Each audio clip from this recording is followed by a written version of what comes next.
Daghan ang kalig-on sa mga Pilipino panahon sa kalisod. Ning bag-o nakasinati ang dakbay sa Subo ingon man ang mga kisikbit nga lugar ug grabing pagbaha. Usa ka local rapper si Sebastian Rosana ang nipost sa iyang music video nga nagpakita sa problema sa baha. Gilapatan niya og laing lyrics ng musika nga gipasikat ni Bon Jovi. Pipila pa lang ka oras humaniya gibutang sa FB ang iyang MTV, niabot na sa kapin 100,000 and views ug gi-share kapin sa 3,000.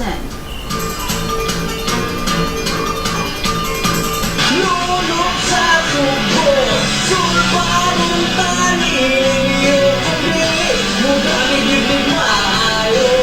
Lulok sa tubo. Gihawag ni Rosana nga mas nailhan nga Latigo rapper ang tanan sa pagtabang aron masulbad ang problema sa baha.